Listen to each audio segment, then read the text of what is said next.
Hey everyone! I've got a new machine to review today. It's the Formart 2 Smart Vacuum Former. What's a smart vacuum former?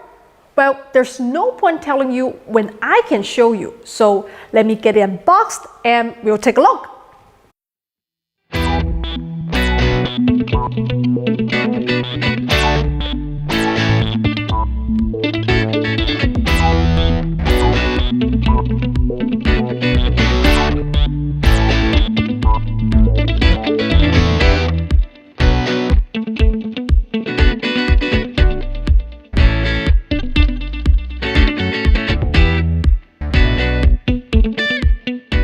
So this is the transparent PET sheet.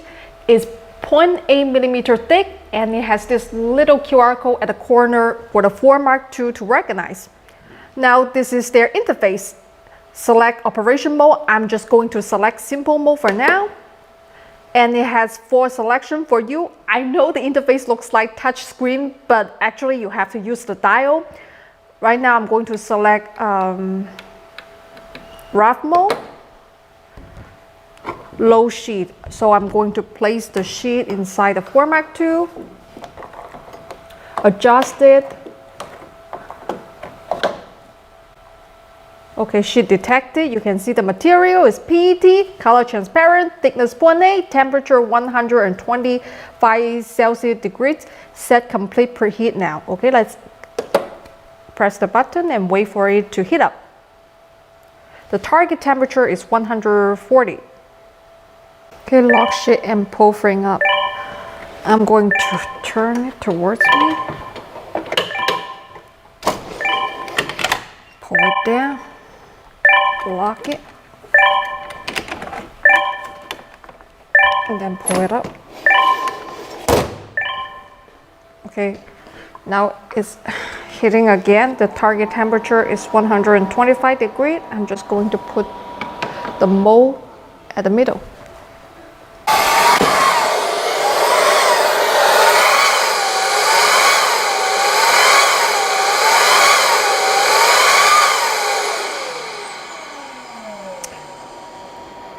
And now it is cooling.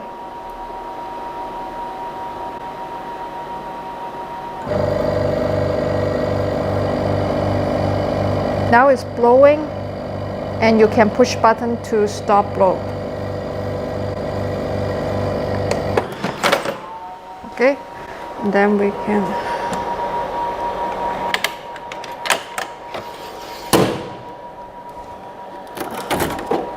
take it off.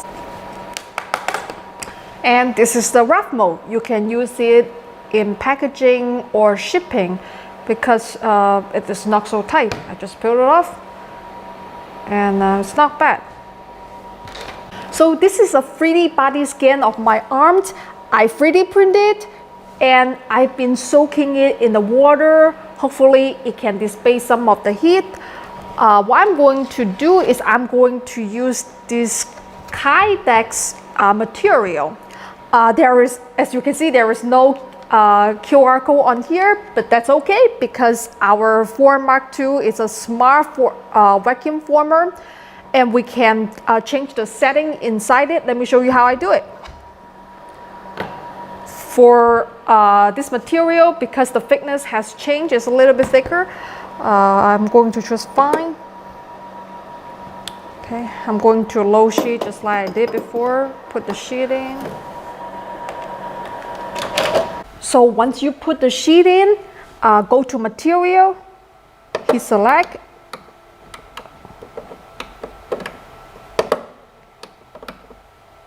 They have FPC, TPU,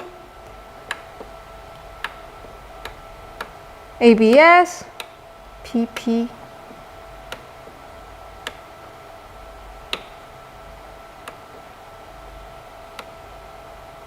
Kydex, that's what we want.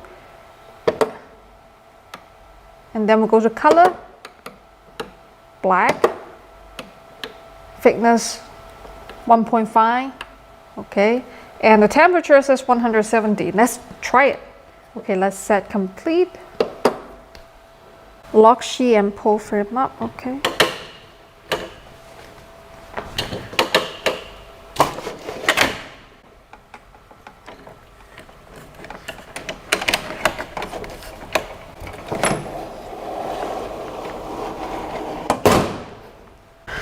Okay, we can put my arm in the center.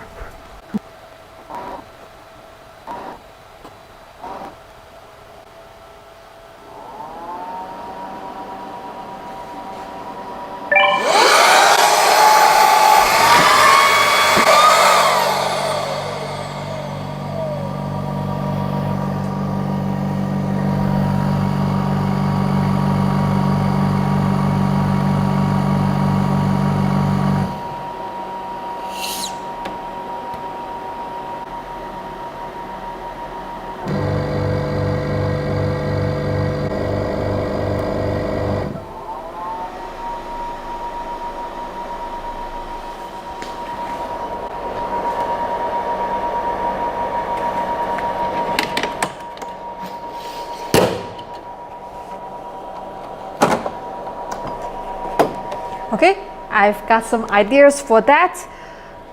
We'll get back to it after it cools.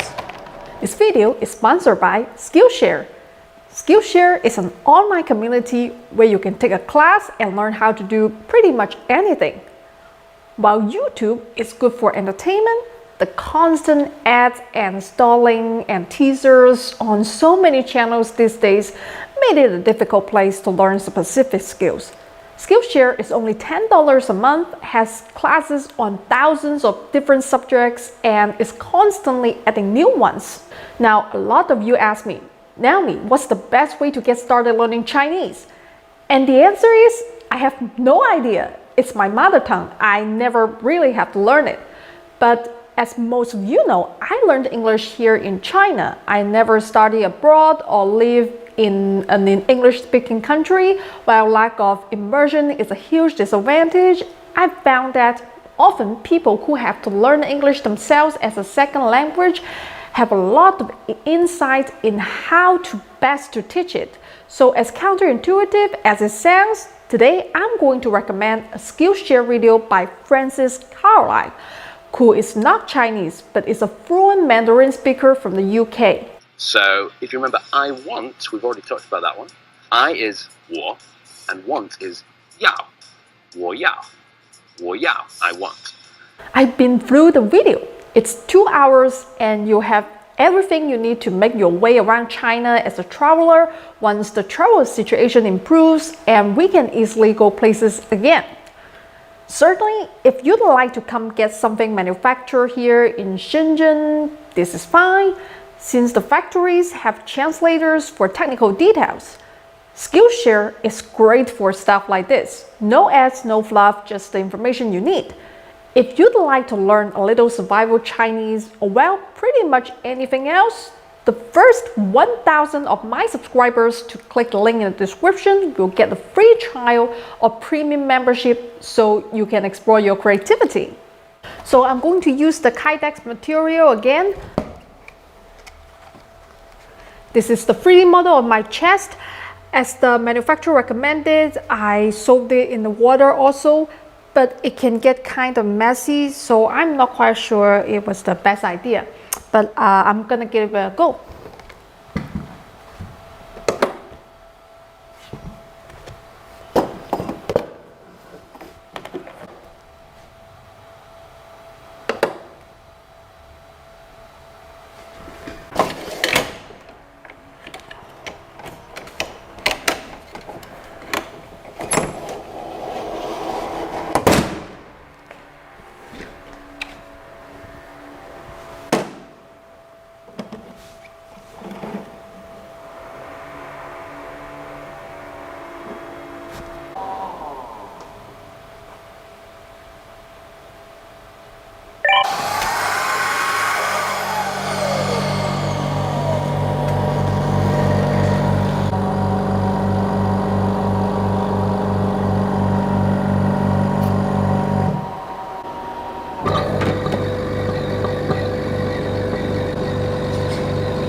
Okay, I have this little knife I like.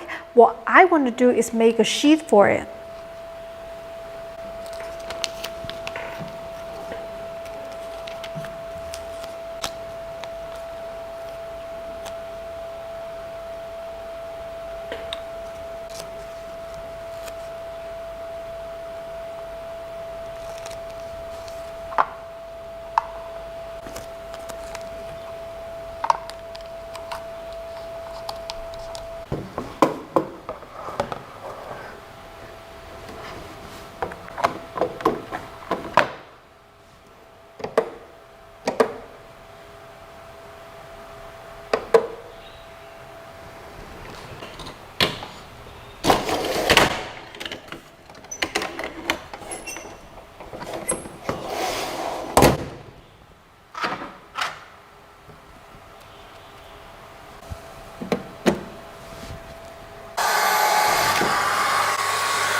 Okay, what are my thoughts on the Formart 2 Smart Vacuum Former? I think it's a great addition to any makerspace. I think first you should have a good 3D printer, laser cutter, and CNC welder.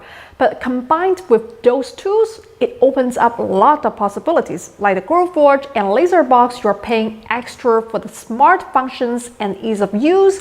But again, like those products, that saves you a tremendous amount of training time, and most people will be able to use it with only a few minutes instruction.